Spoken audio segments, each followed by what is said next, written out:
Maray na alga. So, ang lymphatic system ay isang importanteng parte ng tuyang immune system na nagtatabang sa pagprotekta sa ilang hawak halos sa infeksyon asin sakit.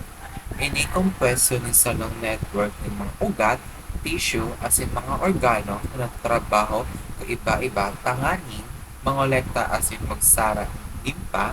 Ang limpa sarong likido na nag-ikot sa ilog ng hawak na nag-aakot ng mga basura o atin as in nagdadara ng puting selula ng dugo.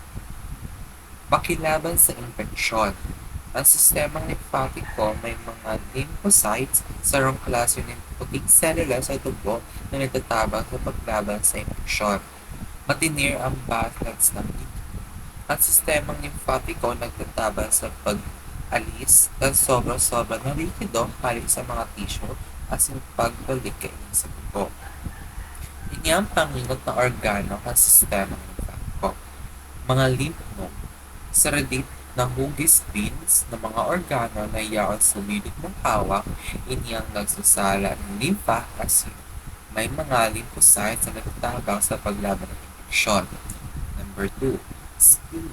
Sarong organo na iyaon sa itaas na kaliwang tiyan, hindi nagsasala ng dugo, nagtataon ng mga puting selula sa dugo at nag-aalis ng mga burang o damage na pulang selula. Kantulo. Thymus. Sarong gladula na iyaon sa dibdib, hindi nagpropudisir as nagpapaturo ng mga T-cells sa sarong klase ng putang selula sa dugo na nagtatabang sa paglaban sa infeksyon. Bone marrow. Ang malambot esponjoso na tissue na iyaon sa loob ng tulak, ini ang nagpupudisir ng gabos mga klase ng mga selula sa dugo kabilang na lymphocytes, tonsils, and adenoids. Mga tissue sa limpa na iyaon sa lalamunan, ini nagtatabang sa pagtrap ng mga pathogen na kapasulod sa hawak sa paagi ng ilot asin bibig. Peyer's patches.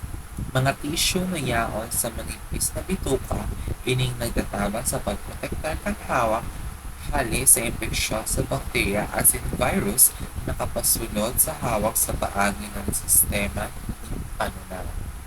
Ini ang panginot na organong lymphatic system asin ang sa indang mga karakteristiko kaiba ang konsiderasyon sa nutrisyon para sa malusog na sistema lymphatiko. Ang mga lymph nodes ay kailangan ng vitamin C na susuporta sa produksyon ng mga lymphocytes at nagpapahiniyang ng paggana ng immune system. Kaya po rin kayo zinc mahalaga para paggana ng selula sa immune system at sa pag-ayo ng mga sugat. Si spleen naman kay pong kaniking iron na mahalaga para sa produksyon ng tulang selula sa dugo. Kaiba kayo niya ang folic acid kinakailangan sa pagkabuo ng selula as in DNA synthesis na mahalaga para sa produksyon ng tulang selula sa dugo.